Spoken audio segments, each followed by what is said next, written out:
Hey, so give a hello if you're here. I'm just kind of getting set up with some audio, and uh, yeah, we're gonna talk a bit about exercises today. Um, different things to practice. We've been talking about repertoire the last few weeks, and I figured today we can talk a bit about exercises. I haven't really talked about stuff like that. We've been mostly playing tunes, so I could give you guys a few things to practice. I'll show you some stuff that I like to practice. Yeah, you can just drop a comment in the, if you're watching on Facebook or YouTube, just say hi and I'll know who's watching, and I could let you know. Maybe I could, if I know who's here, I can kind of shape what we're going to go over. But yeah, so I was thinking of doing some exercises with major and minor scales. Some of this stuff might be review for some people. Some of it might be new stuff. But yeah, let's get into that. And if you do want me to go over something with a particular tune, you can let me know. But I think I'll be doing a lot of exercises today. All right, so let's see. Maybe I'll. Oh, hi, Paul. How you doing? Yeah, so I might play a little bit more on this minor 2/5 as people are trickling, and I know other people were supposed to come. It might just be a connection thing. So yeah, I'm gonna play a little bit more on this minor 2/5. I think you guys can see it on your screen. But after that, I'm gonna do some stuff with exercises. So cool.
Hey guys, so more people trickled in.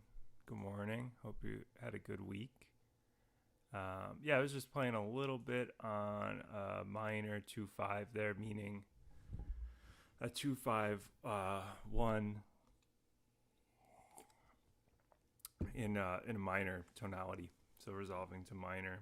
And if that's something that some of the devices I was using on that was on chords like this. I oftentimes play off the 5 of the chord. In this case, it's a flat 5. So this is a D half diminished chord, or D minor 7 flat 5. So the chord tones of that are D, F, A flat, and C. Right? It's a 2 chord in the key of C minor. It's also very similar to an F minor 6. It's the same chord but with a D in the bass. A lot of times I will play like an A flat major 7 kind of sound on that chord, and I'll also play off the chord itself, but sometimes I'll play an A flat major 7, which is very similar notes, but it emphasizes some pretty notes on the D. So I'll play that real quick actually, so you can hear that.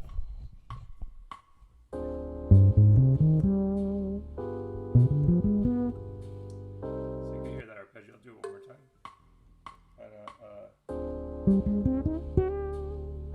So you can hear that arpeggio with that. You can hear that arpeggio, but that sounds pretty good. And then a lot of times dominants that are going to 1 chords in. I do this in major keys as well, but I almost do it by default in minor keys, and a lot of people do. I think of the related diminished to all these. So all of these dominants here that are resolving to 1s, there's a related diminished, and you could even say like series of diminished chords that all resolve to this. So that diminished chord is a B diminished, or D or F or A flat is the same chord, right? And a B diminished, when I think of that chord, I'll also think of like the associated scale, which you basically just put a half step below each note in the diminished chord. So if that diminished chord was a B1, so it's B, D, F, A flat, right? So if you just put a half step below each of those notes, you get. Now some people teach that diminished scale as like, alternating half steps, whole steps. I find that to be kind of confusing, and you kind of lose sight of like the function of it. Essentially, all the diminished scale is whatever the diminished tonality you're kind of playing in. It's just you add a half step below each chord tone, just like you would add a half step below if you were doing an exercise, like if you did a major arpeggio and you went, something like that. You're just doing that with a fully diminished chord. You're just putting a half step below each note.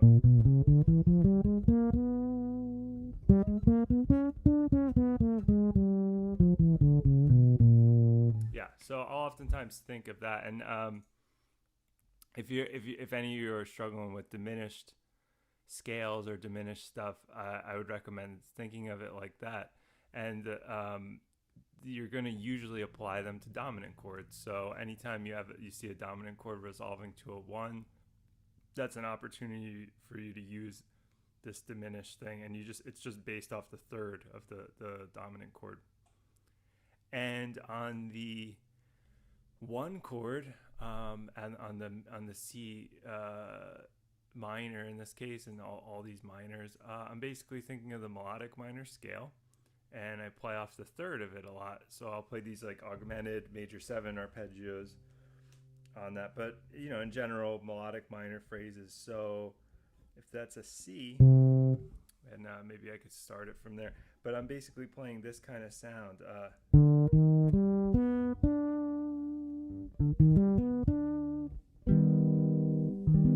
This kind of sound. This bright, and it contrasts nicely with the darkness of a minor chord. So I'll play through this a little slower, and I'll talk about each of those things. We're going to do a little simpler exercise today after this, but I was just kind of warming up and getting the audio, but I figured maybe people had questions about it. So I'll play a little bit more on it and just talk about each thing I'm doing.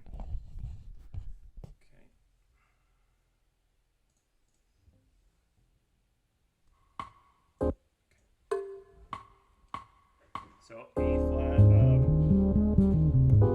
B diminished, and then E flat augmented, mixed with playing melodic minor stuff. D flat major, E diminished, A flat augmented, G flat, A diminished, D flat augmented.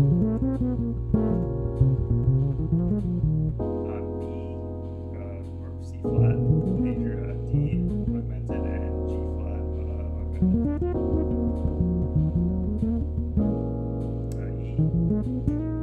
G.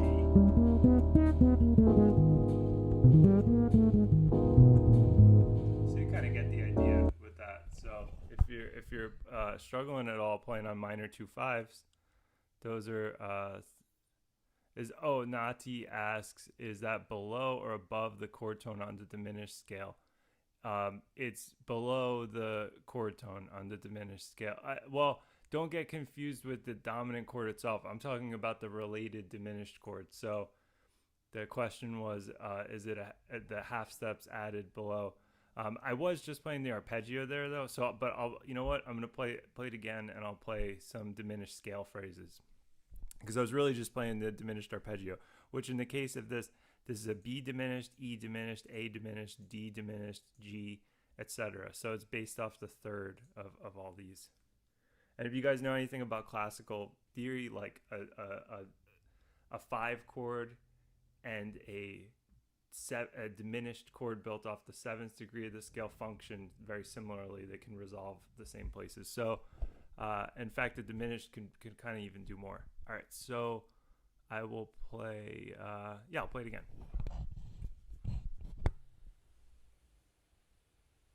But I'll try to play some diminished scale phrases, and it's below. So to answer your question, it's below the diminished tone. So in the case of this is a B diminished, right? So it's below, it's the half step below B. So, B,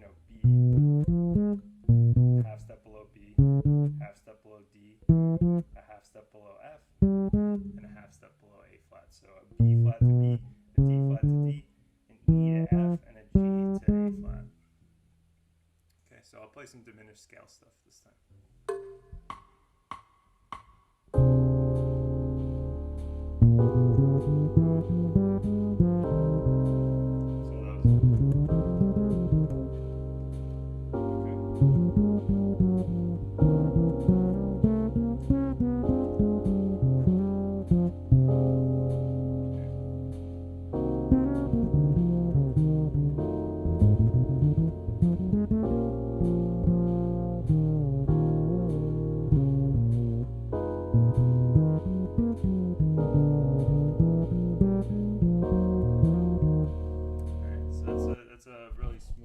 To resolve some minor chords using diminished material. Yeah, so great. All right, hopefully, does that answer your question, Nati? Hopefully that does. All right, so I'm going to talk a bit about exercises to practice. We've been doing a lot of repertoire. What I just did in a way kind of fits that, although you'd probably have to work out some specific lines, and it's a little more advanced. It's like improvising on 2/5. I'm gonna go back to like more basics today, of things that I just like to practice. So some of it might be a little elementary or review for some of you, but it might be a completely new thing for others. But so let's talk just about scales, things we can practice on scales. And 2 scales I think are really important for jazz to be practicing all the time are the major scale and the harmonic minor scale, because so much harmony is derived from both those scales. The melodic minor is probably more important like for melodic passages, but in terms of kind of getting chords under your fingers, arpeggios, the harmonic minor is a little more useful. So we're going to work with both those scales today, and just simple things that I over time I've done. So like if you're doing, you know, a C major scale, the idea of playing all the triads in the C major scale. So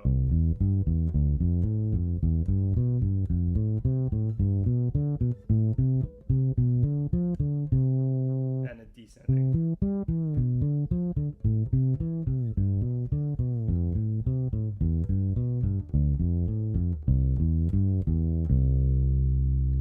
Now you can do variations on that, right? So with all these things, what's cool is you can kind of come up with your own variation. So you can do one arpeggio ascending. I'll call this like a zigzag. You're going to go up and then down. So up, down, up, down, up, down. So if you do so a C major triad, right? We're on the C major scale, right? So C major triad up. So what I'm doing here is C major up, right? D minor down, F major down, G major up, B diminished, right? We can go up and then down. So C up,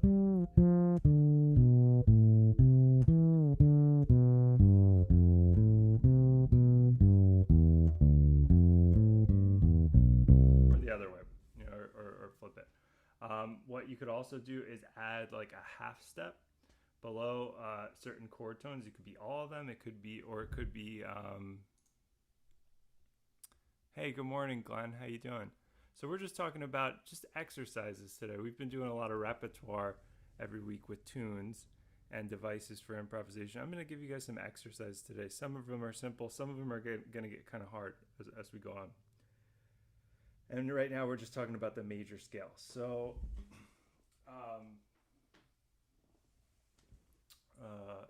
so we can add a half step below, you know, so what if we add a half step below each root in that triad thing? So again, this is C major scale. So if you add a half step below each root, and you could do it in different rhythms, that I usually would do it like, so what am I doing there? I'm adding a half step, just this little kind of ornament almost.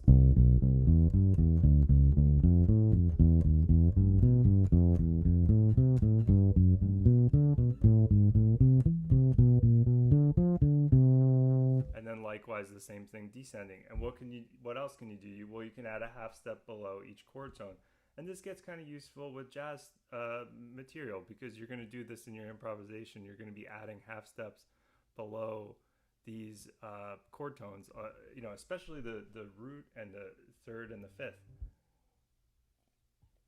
But you can do all of them. So what if we went...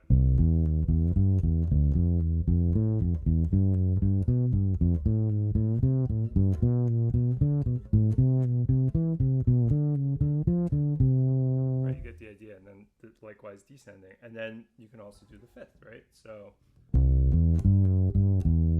something like that. So that's tricky, actually.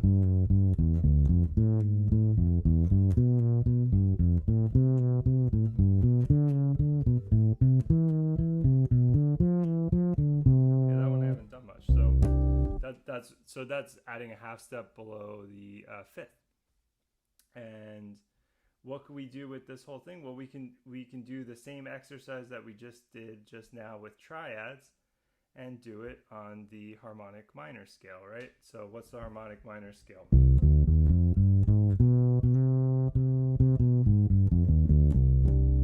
Right, so the harmonic minor scale is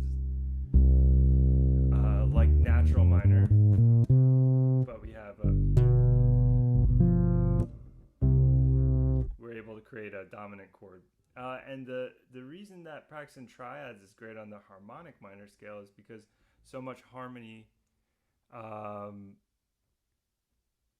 in minor is derived from the harmonic minor scale. So what are the triads on the harmonic minor scale? Well, you have C minor, right? You have D diminished triad, E flat augmented, which is really pretty, F minor, G major, A flat major, B diminished, and then that resolves to C. So you can do all the same things that we just did. So we that was just ascending triads, but you can do that sort of zigzag pattern where you do ascending, descending, ascending, descending. So you can go.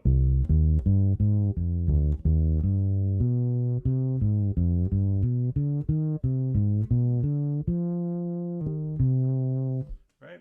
And then you could add half steps, so you can go.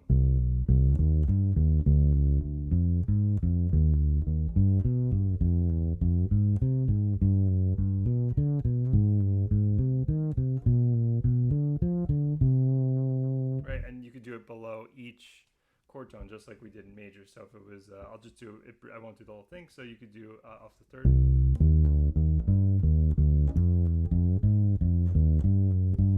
That's actually really pretty, the one off the third, and then you could do it off the fifth.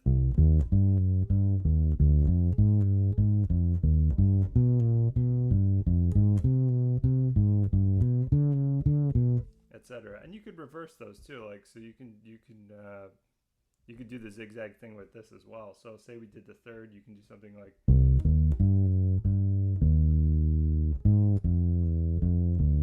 That gets kind of complex, yeah. So you can do lots of things. All right, the next step would be with all this major scale stuff. It would be seventh chords. So let's go back to major for a second and talk about all the seventh chords. So we've done the triads, the basic triads on major, but we haven't done the seventh chords, and seventh chords are really useful for jazz. So and it's going to be, different on each of your instruments. I don't know if everybody here is a bass player. I know a lot of you are bass players. This will be a little bass specific, the fingering we use as we go up the fretboard. Now I have a 5-string with a high C, so this is my E string actually, guys. This isn't my B string if you're confused. So I show this exercise to a lot of students. I actually got it from a Jaco Pastorius video. It's a really good, nice exercise, but I'll start with a simplified version of it, and then we'll do the exact one from the video, and then we can do variations on it too. So, let's do each arpeggio first before we do that exercise. So if it was a C major scale, the first degree of the scale C, right, and it's a C major 7. The next is D, and it's a D minor 7. The next is E minor 7. Then F, the 4th degree, which is an F major 7. The 5th degree is G dominant 7. 6th degree is A, which is an A minor 7. And then the 7th degree is a B, and it's a B half diminished 7, or B minor 7 flat 5. So, all right, so.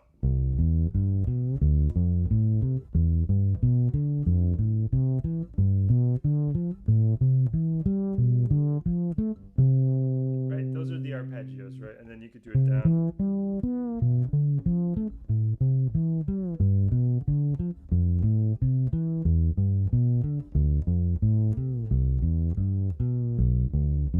Etc. And you keep going down. The exercise from the video, which is really cool, is it does this sort of zigzag motion like I was doing with the Triads, but now with the seventh chords. And the voice leading's kind of cool the way it works. So you ascend,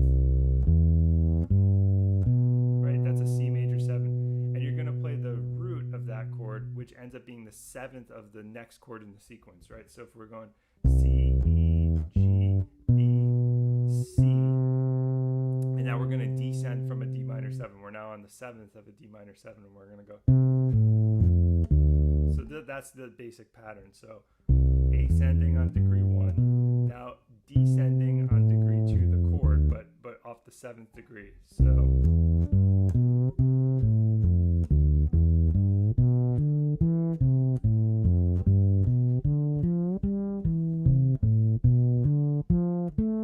and then I'm going to start going back down again.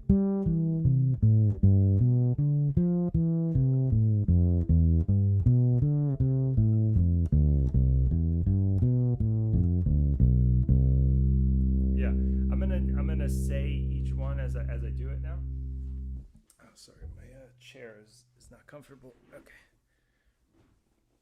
Okay, so C, D minor, E minor, F, G7, A minor, E half diminished, A minor going down, G7, F going down, E minor,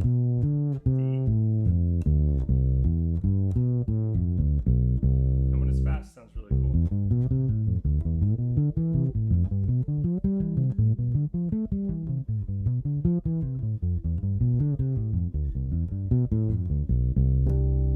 Right? So, all right, what else can you do with that? So you can do it in harmonic minor, right? You can do it with these chords I'm saying are useful in minor. Which it sounds very pretty in harmonic minor. So, harmonic minor, what are our 7th chords on the harmonic minor scale? So remember the harmonic minor scale is this.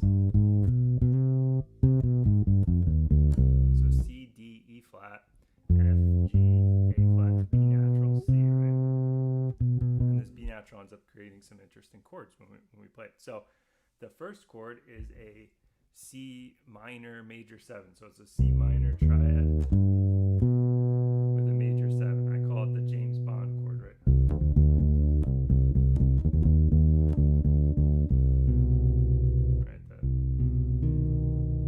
Yeah, so that's a C minor major 7. Then the next chord is a D half diminished chord, right? Then the next chord is an E flat augmented chord with a major 7. So let's go through these. So C minor major 7, D half diminished, E flat augmented, F minor 7, G dominant 7, A flat major 7, and then B fully diminished. And we're going to do the same thing with this that we did with the major. So we're going to zigzag it. We're going to go up down, and get this nice voice leading between the 7ths of the adjacent chords. So we get C, right, and this 7th, this B on the C chord is going to resolve to the next 7th, the C, which is the 7th of the D chord, and we'll descend on the D half diminished. So the pattern's like this.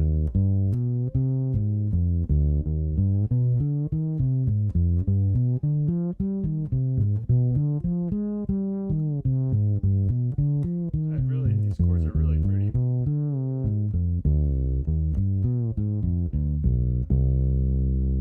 Yeah, definitely really good to practice. Because those chords get used in minor tonalities and they sometimes get borrowed in major tonalities. So chords based from that kind of scale, if you get tunes like,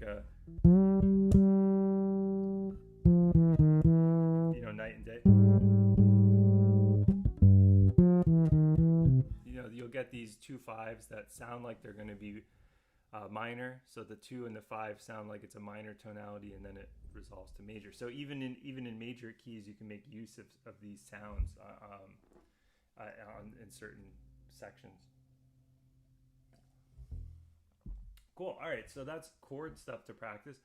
You can also practice intervallic stuff on scales. So thirds, which is in a way kind of similar to chords, but thirds would just be right. But you could do variations on this, just like with everything we're doing. So you can do this sort of up and down thing where you go up, then down. Right, so right, or you can do the opposite.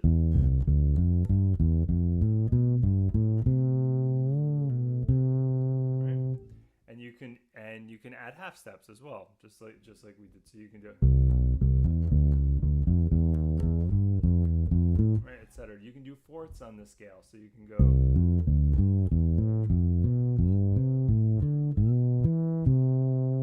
Right. And then you could. I'm going to go down, and I'll alternate.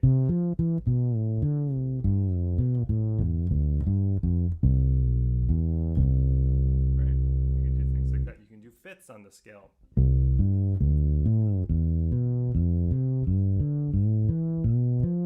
Diatonic fifths, so not always a perfect fifth, because you get the tritone, right? And again, you can do alternating versions. So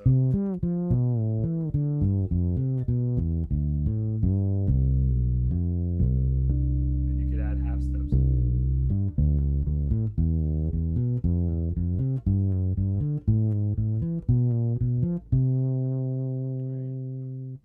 And six is one of my favorites. Generally, sixths are easiest to play across 2 strings on bass or guitar.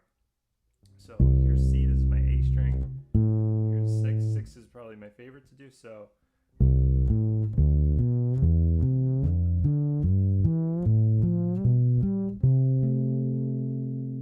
again, and then you can alternate it.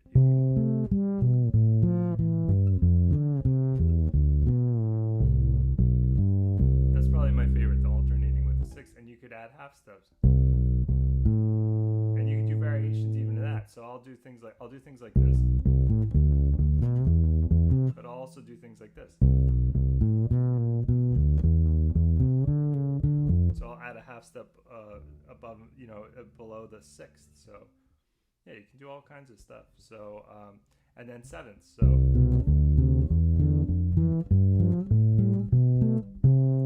right, again, across 2 strings is the best way to do this.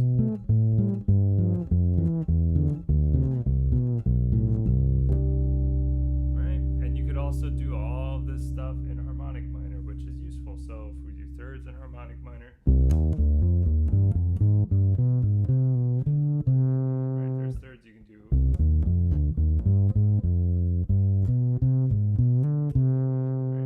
Right, and then fourths, which is kind of tricky.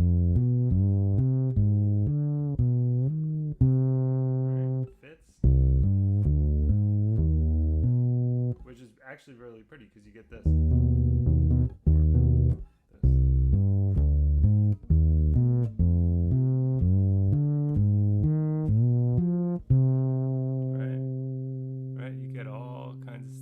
Oh, thanks, Dom, thanks. Thanks. We're just going over some different scale stuff that we can practice. So so you can do fifth, sixth, and then sixth. You can do sixth on the harmonic minor scale. So it sounds super pretty.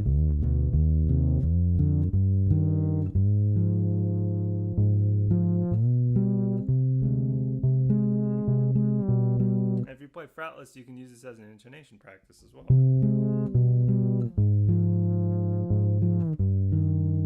Right.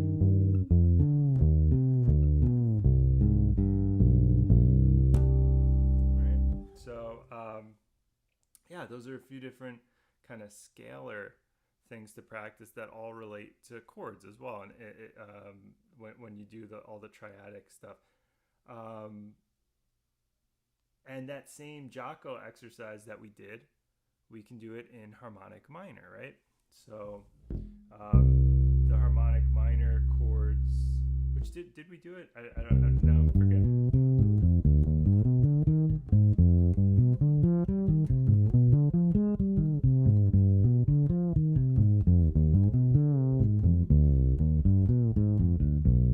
That would be that exercise. If we did it or not, I don't know, but I forget now. But that's that same zigzagging seventh chord exercise. Great. So that's a bunch of like note related stuff to practice. Let's talk about rhythm stuff to practice and how you incorporate it with your scale practice. I'll show you an exercise that someone showed me a while ago, which is something I try to put into my practice pretty much every time I'm really trying to practice. So hopefully you guys have a metronome that can go, slow. This one's set to 30, which sometimes I'll even set it slower than that. But 30 is a good starting point for this exercise. And you might think like 30, that's crazy. Well, it's not the quarter note necessarily that's 30, but the click we're going to hear is 30. So it's a click with a lot of separation between it. And hopefully you guys can hear. I'll put the mic like kind of facing my phone. Okay. Just check the level. Okay. All right, so the idea with this exercise, and if you want to hear it in a practical application, listen to, stop the metronome for a second while I'm talking. Okay, if you want to hear it in like a practical application, I would recommend listening to Wynton Marsalis's Standards in Time. He does this version of Autumn Leaves. Now I would show it to you on here, but Facebook's weird, and if I show you a copyrighted thing, it might mute part of this. So, but check it out for yourself. It's on YouTube. So Wynton Marsalis, Autumn Leaves, kind of incorporates this. Now I'm doing it more in an abstract way to practice your internal tempo, but this is the concept of it. We're going to be fitting different subdivisions into this click.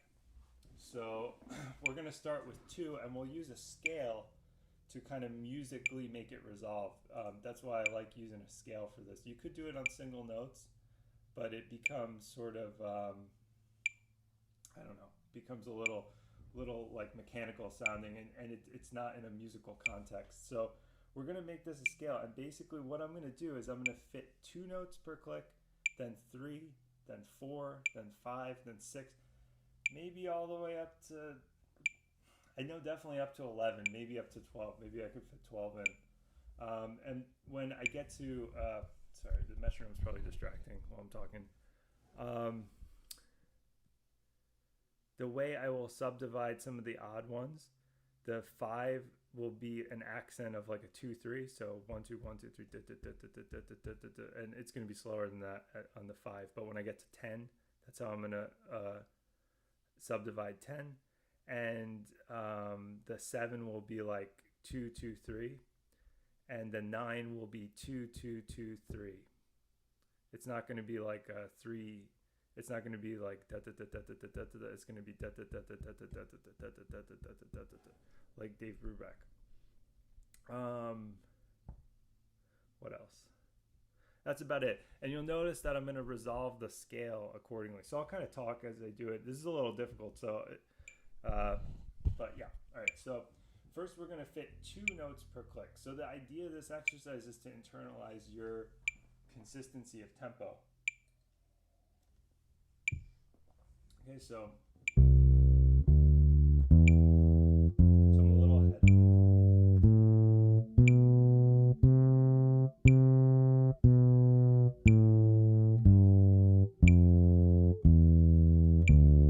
So I'll do it one more time.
sorry, it's hard to talk at the same time. It's quite difficult to concentrate. So let's do 10 and 11. So.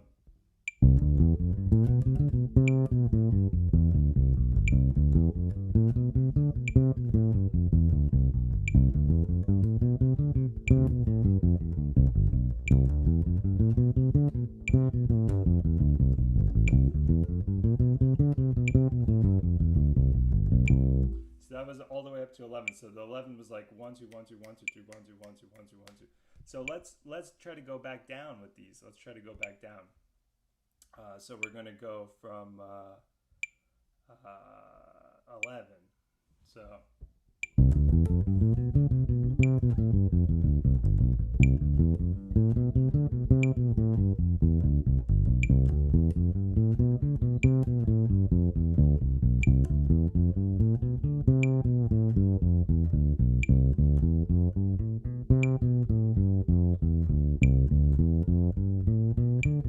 That's hard. So let's go from 7.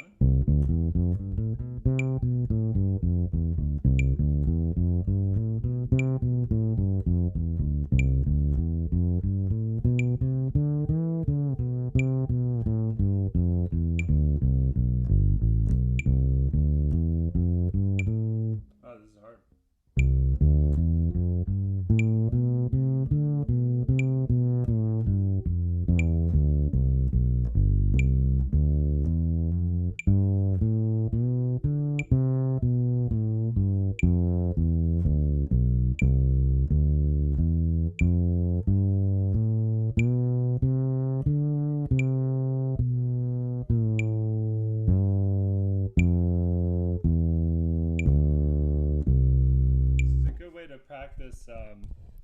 Practice some internal tempo stuff. So basically, that's not really notatable, like what it would look like in notation, but I'm just squeezing into, you can imagine that this click is like a downbeat, and I'm squeezing in the meter with each of those clicks. So for one click, that you could think I'm playing like 2/4 when I'm playing 2 with one click, so 2 for every one click, that's like 2/4.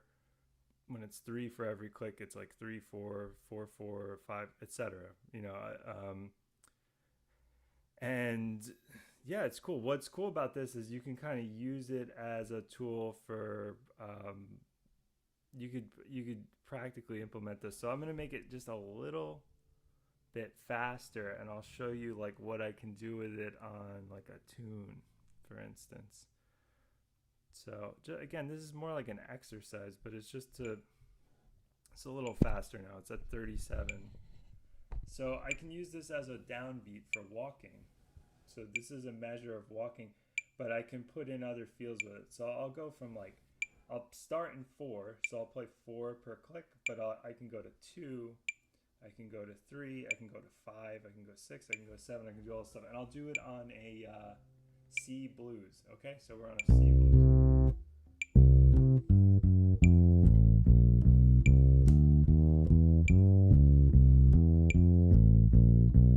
And I'm going to change each chorus. So this is 4.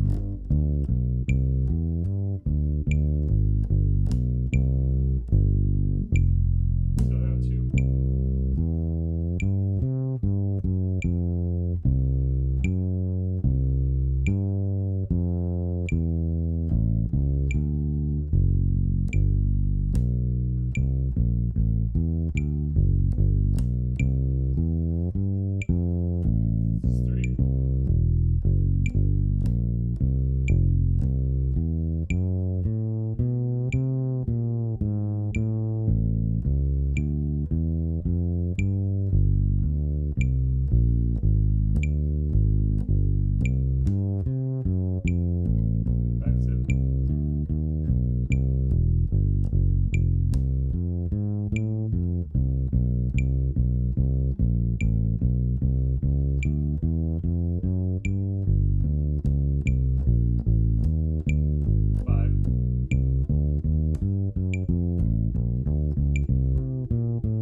that was all the way up to double time swing, and that's actually what happens exactly on the Wynton Marsalis one. They go from 2 to 3. You know, I'll try to mimic what they do in that. Actually, they do it per measure. They switch. So they might even go like 1, 2, 3. But I'll show you starting from 2. So on the blues again.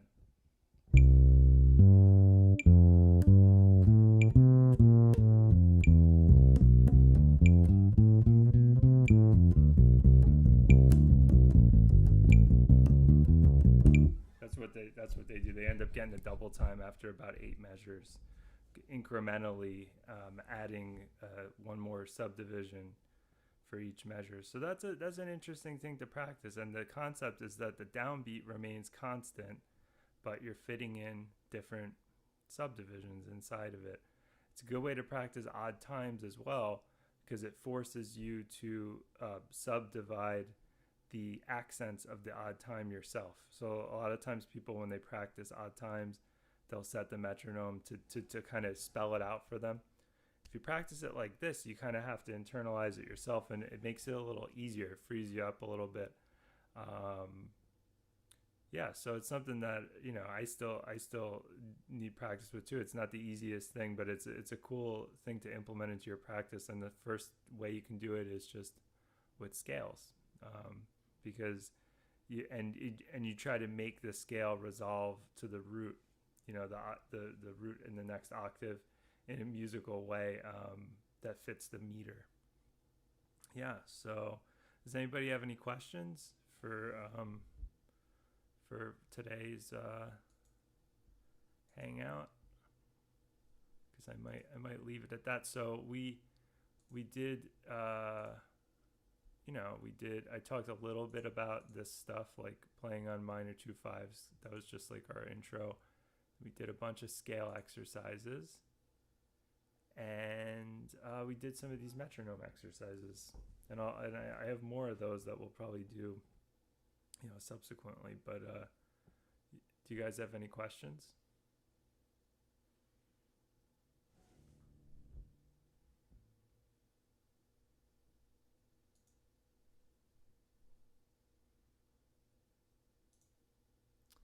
All right. If there's no questions, I guess I will see you guys soon. You know where to reach me at. You could find me on Facebook or YouTube and on my website. And if you have any more like detailed questions, I also give private lessons too. So, all right. So thanks for hanging out, and I'll see you guys soon. Have a good weekend.